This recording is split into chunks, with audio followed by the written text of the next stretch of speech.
আমার একটা নীল পাঞ্জাবি আছে, আমি প্রতি জুমায় পাঞ্জাবিটা পরে সালাত আদায় করি এবং আল্লাহর রহমতে প্রচুর দাওয়াতও পাই। তাহলে এই পাঞ্জাবিটা কি দাওয়াত পাওয়ার একটা উসিলা হিসেবে ধরা যাবে কি না? এটা হলো ওই যে আপনার ঠাডায় বক পড়ে আর ফকিরের কারামতি জায়ের হয়, এটা বলতে পারেন আর কি। আপনি দাওয়াত পান, এখন পাঞ্জাবির বরকত খুঁজতেছেন। তো এগুলো এগুলো নিছক আমাদের মনের ওয়াসওয়াসা। অনেক সময় আমাদের এগুলো মনে হয় যে এই কারণে বোধহয় এটা হচ্ছে, ওই কারণে বোধহয় এটা হচ্ছে, এরকম কিছুই না। হয়তো কাকতালীয়, আপনি যেদিন যেদিন দাওয়াত পান ওই দিন ওই দিন হয়তো আপনার এই পাঞ্জাবি পরা থাকে। কই, আমরা তো নীল পাঞ্জাবি পরি না, আমরা তো প্রতিদিনই দাওয়াত খাই। যদি দাওয়াত খাওয়ার জন্য নীল পাঞ্জাবির কোনো ভূমিকা থাকতো তো সাদা পাঞ্জাবি পরে তো দাওয়াতই পাইতাম না আমরা। ঠিক। অতএব এটা সঠিক কোনো বিষয় না। জি, জাযাকুমুল্লাহ।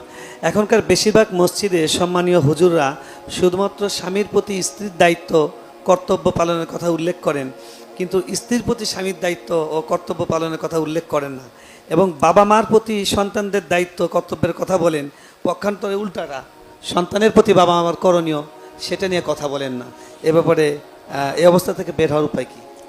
এটা তো সঠিক যে আমরা অনেক সময় এক পেশে কথা বলে ফেলি, আল্লাহ আমাদেরকে মাফ করুক, সেটা হওয়া উচিত নয়। কিন্তু আবার এটাও সঠিক যে প্রশ্নকর্তা যিনি, তিনি হয়তো মহিলা।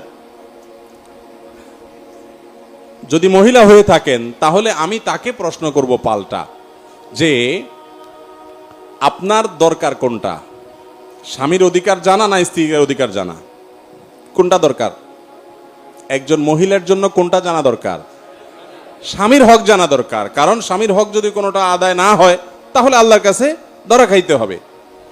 আপনার হক এটা জানা দরকার আপনার স্বামীর, এটা তো আপনার জানা দরকার না, বা এটা জানার পরে আগ্রহ থাকার দরকার না। কারণ আপনার হক যদি আপনার স্বামী আদায় না করে তাতে আপনার লস নাই, তার লস, সে আল্লাহর কাছে ধরা খাবে। ঠিক না ঠিক?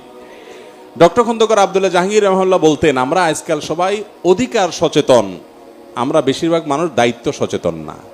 অধিকার সচেতন দায়িত্ব সচেতনের মধ্যে পার্থক্য বুঝেন তো? নিজের অধিকারের ব্যাপারে আমরা সবাই সোচ্চার, কিন্তু আমার কর্তব্যের ব্যাপারে আমরা ওরকম সোচ্চার না। ভাইরা আমার, আপনার স্বামী আপনার হক আদায় করছে না, এর কারণে কি আপনার গুনাহ হবে?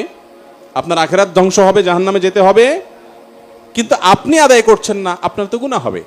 এই জন্য মহিলারা সবসময় আশা করে, হুজুর একটু স্বামীদেরকে একটু ধোলাই করে দেন।